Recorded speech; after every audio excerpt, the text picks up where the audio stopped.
எரிபொருள் வெளியேற்றத்தை கண்டித்து முன்னெடுக்கப்படும் ஆர்ப்பாட்டங்கள் இன்னும் நிறைவடையவில்லை. பொருள் வெளியேற்றத்தினை கண்டித்து இன்றும் நாட்டின் பல பகுதிகளிலும் ஆர்ப்பாட்டங்கள் நடத்தப்பட்டன. யட்டினுவர பிரதேச சபையின் எதிர்க்கட்சி உறுப்பினர்கள் கருப்பு பட்டை அணிந்து துவிச்சக்கர வண்டியில் இன்று சபைக்கு வருகை தந்திருந்தனர். எரிபொருள் விலையை குறைத்து உணவுப் பொருட்களுக்கான விலையையும் குறைத்து மக்களுக்கு நிவாரணம் வழங்க வேண்டும் என நாம் எதிர்க்கட்சியினர் ரீதியில் ஒன்றிணைந்து அரசாங்கத்திற்கு சவால் விடுக்கின்றோம். உறுப்பினர்கள் பிரதேச சபைக்குள் பிரவேசிக்க முற்பட்ட போது அங்கு அமைதியின்மை ஏற்பட்டது.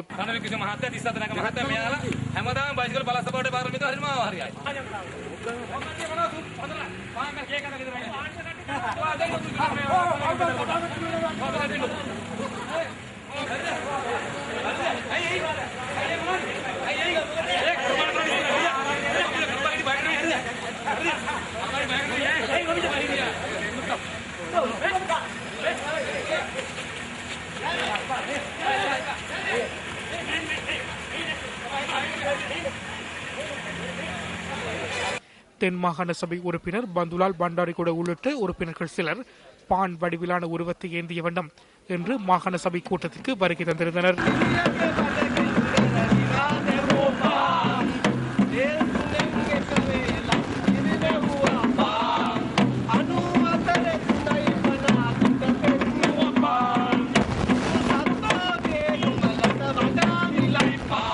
எரிபொருள் வெளியேற்றத்திற்கு எதிர்ப்பு தெரிவித்தவர்கள் மாகாண சபை முன்பாக பிரேரணை ஒன்றை வெளியிட்டனர்.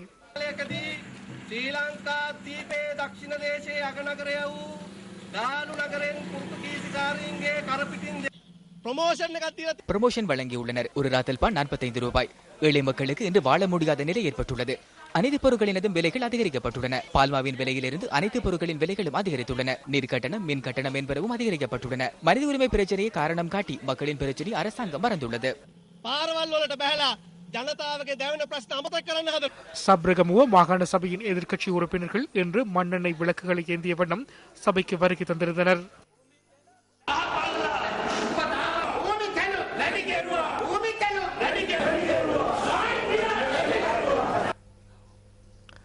சேத்திரனற்ற தன்மையே எரிபொருள் விலை உயர்வுக்கான ஒரே காரணம் என ஐக்கிய தேசிய கட்சியின் பிரதி தலைவர் சஜித் பிரேமதாச தெரிவிக்கின்றார்.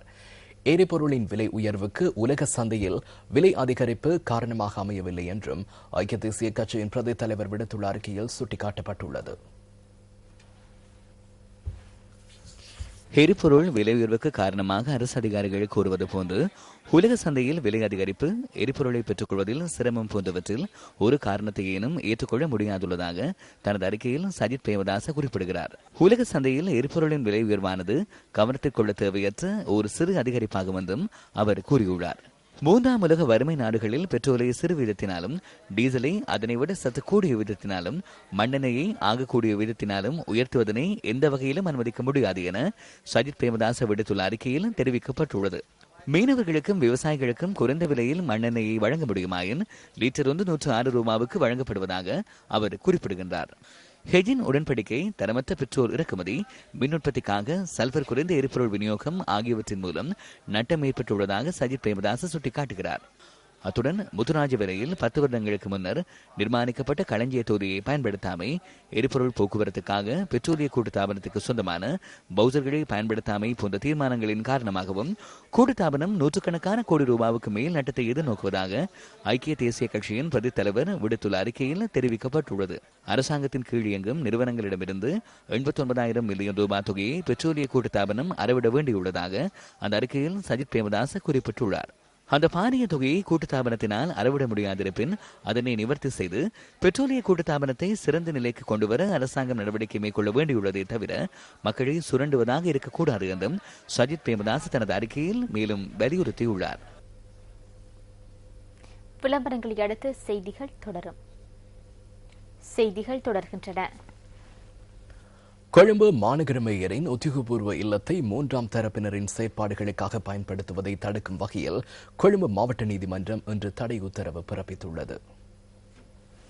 ஐக்கிய மக்கள் சுதந்திர கூட்டமைப்பின் கொழும்பு மாநகர சபை உறுப்பினர் முகமது மஹ்ரூப் தாக்கல் செய்த மனு ஒன்றை ஆராய்ந்த பின்னரே கொழும்பு மாவட்ட நீதிபதி GAD கணேபுல தடையுத்தரவை பிறப்பித்தார். அடுத்த மாதம் 9ஆம் தேதி வரை அமுலாகும் வகையில் நீதிபதி தடையுத்தரவு பிறப்பித்துள்ளார். இந்த மனுவில் கொழும்பு மாநகர சபை மேயர் AJM முசம்மில், மாநகர ஆணையாளர் பத்ராணி ஜெயவர்தன மற்றும் கொழும்பு மாநகர சபை ஆகிய தரப்பினர் பிரதிவாதிகளாக குறிப்பிடப்பட்டுள்ளனர். எதிர்க்கட்சித் தலைவர் ரணில் விக்ரமசிங்கவின் அலுவலக புனரமைப்பு பணிகள் முடிவடையும் வரை அலுவலக நடவடிக்கைகளை தற்காலிகமாக மாநகர மேயரின் உத்தியோகபூர்வ இல்லத்துக்கு மாற்ற இடமளிக்கப்பட்டுள்ளதாகவும் அதற்கு சபையின் அங்கீகாரம் வழங்கப்படவில்லை என்றும் மனுவில் தெரிவிக்கப்பட்டுள்ளது.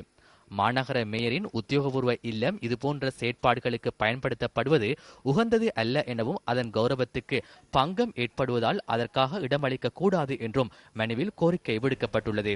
இந்த விடயங்களை ஆராய்ந்த கொழும்பு மாவட்ட நீதிபதி கொழும்பு மாநகர மேயரின் இல்லம் 3ஆம் தரப்பினரின் செயற்பாடுகளுக்காக பயன்படுத்துவதை தடுக்கும் வகையில் தடையுத்தரவு பிறப்பித்தார்.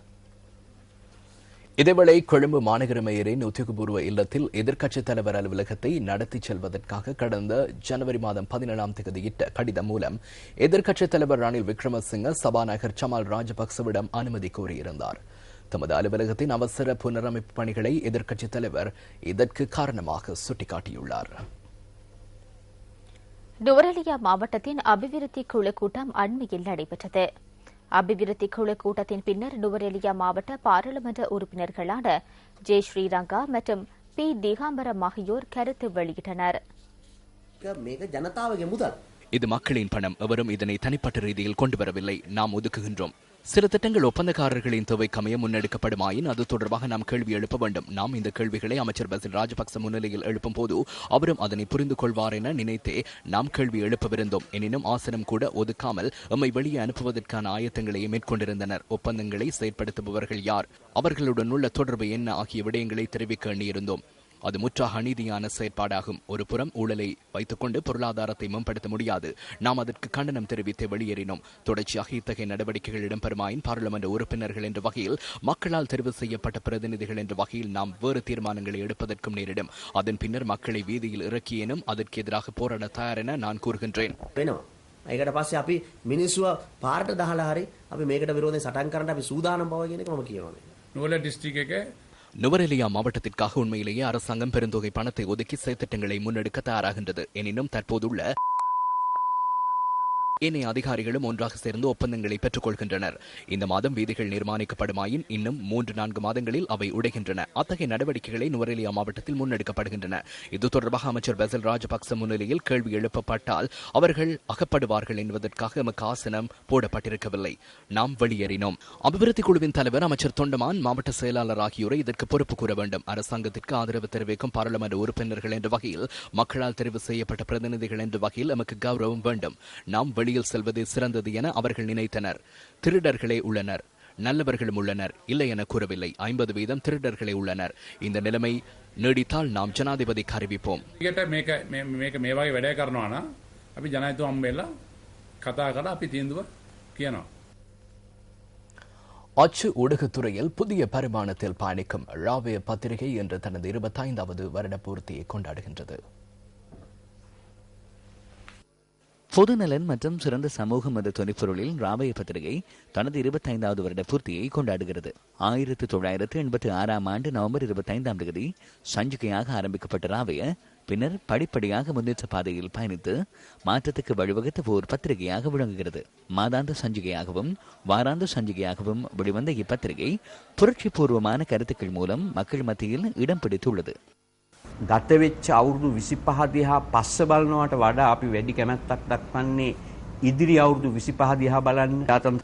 கடந்த 25 வருடங்களை நோக்குவதை விட அடுத்த 25 வருடங்கள் தொடர்பாகவே கவனம் செலுத்த வேண்டும். ஆங்கிலேயர்களிடமிருந்து இந்த ஜனநாயக ஆட்சி கிடைத்தது. எனினும் இந்த தேசத்தை முன்னோக்கி கொண்டு செல்ல, ஜனநாயக ஆட்சியை முன்னோக்கி கொண்டு செல்ல ஐக்கிய தேசமும் ஜனநாயக சமூகமும் அவசியம் என முன்னாள் தலைவர்கள் சிந்திக்கவில்லை. அதன் காரணமாகவே கடந்த 30 வருடங்களாக ரத்தம் சிந்த வேண்டிய நிலை ஏற்பட்டது. இந்த பிரச்சனைகளை அரசாங்கத்தினால் மாத்திரம் தனியாக எதிர்நோக்க முடியும் என நான் நினைக்கவில்லை.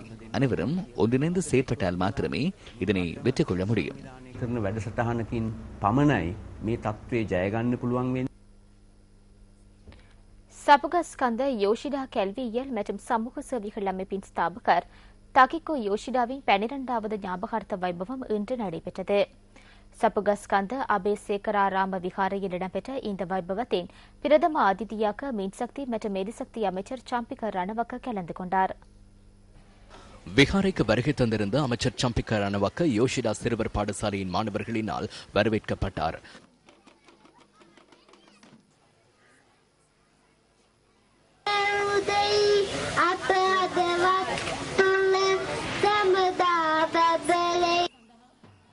சிறுவர்களின் இசைக்குழுவினரினால் அமைச்சர் உள்ளிட்ட அதிதிகள் மண்டபத்துக்கு அழைத்துச் செல்லப்பட்டனர். இந்த நாட்டின் ஆரம்ப பாடசாலை கல்வியை புதிய பாதையில் இட்டுச் செல்வதற்கான நடவடிக்கைகளை கத்திகோ யோஷிடா முன்னெடுத்தமை குறிப்பிடத்தக்கது. சபுகஸ்கந்த அபேசேகரராம விகாரையினை தளமாக கொண்டு யோஷிடா கல்வியியல் மற்றும் சமூக சேவைகள் அமைப்பினை நிறுவுவதற்கு பானகல உற்பத்தி தேரரினால் உதவி வழங்கப்பட்டுள்ளது.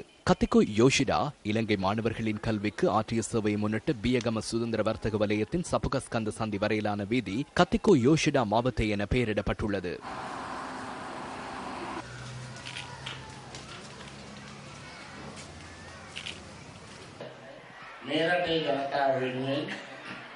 இந்த நாட்டு மக்களுக்காக செயற்பட்ட ஒருவரே கத்திகோ யோஷிடா ஆவார். இந்த ஆரம்ப பாடசாலை ஆரம்பிக்கும் சந்தர்ப்பத்தில் யோஷிடா ஒத்துழைப்பு வழங்கிய சந்தர்ப்பத்தில் நாம் ஆய்வு ஒன்றை நடத்தினோம். அந்த ஆய்வின் பிரகாரம் இலங்கையில் உள்ள 5 வீதமான சிறுவர்களே ஆரம்ப பாடசாலைக்கு சென்றமை எமக்கு தெரிய வந்தது.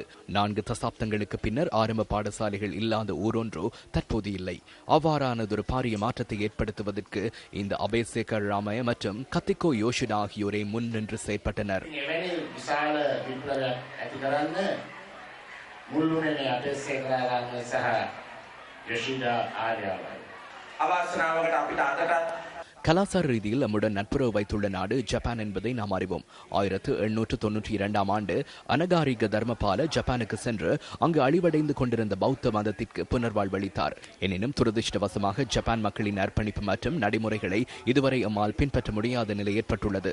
யோஷிடா போன்ற பாடசாலைகளினூடாக நமது இனத்தின் எதிர்காலத்தை கட்டியெழுப்பும் வாய்ப்பு சிறுவர்களுக்கு வழங்கப்படும் என நான் எதிர்பார்க்கிறேன். இதன் போது பானகல உற்பத்தி தேரருக்கு நினைவு சின்னம் ஒன்றும் வழங்கப்பட்டது. ஐக்கிய தேசிய கட்சியின் கொழும்பு மாவட்ட தலைவர் பாராளுமன்ற உறுப்பினர் ரவி கருணாநாயக்க இன்று கொழும்பு 12 ஹமீத் அல் ஹுசைனி பாடசாலைக்கு சென்றிருந்தார். கல்லூரி பழைய மாணவர் சங்கத்தின் அழைப்பின் பேரில் பாராளுமன்ற உறுப்பினர் ரவி கருணாநாயக்க ஹமீத் அல் ஹுசைனி பாடசாலைக்கு சென்றிருந்தார். இதன் போது அவர் பாடசாலை அதிபருடனும் ஆசிரியர்களுடனும் கலந்துரையாடினார். சிங்கள தமிழ் முஸ்லிம் மலை உள்ளிட்ட அனைத்து இன மக்களும் இங்கு ஒன்றிணைந்துள்ளமையினால் இவ்வாறான இடம் ஒன்றை முன்னேற்றுவது குறித்து நாம் அர்ப்பணிப்புடன் உள்ளோம். பாடசாலையில் நிலவுகின்ற குறைபாடுகளை கண்டறிந்து மிக விரைவில் இவர்களுக்கான வசதிகளை பெற்றுக் கொடுப்பது எமது நோக்கமாகும். இந்த பாடசாலையை தேசிய பாடசாலையாக தரம் உயர்த்த வேண்டும்.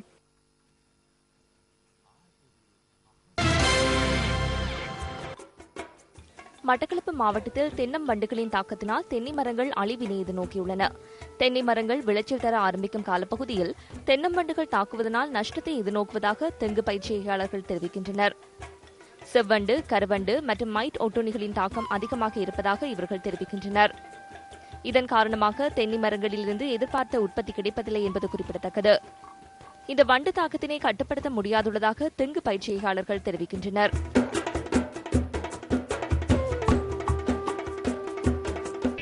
இத்துடன் நியூஸ் ஃபர்ஸ்ட் இரவு 8 மணி பிரதான செய்திகள் நிறைவடைந்தன. நமது அடுத்த பிரதான செய்தி அறிக்கை இரவு 10:45 இடம்பெறும். வணக்கம்.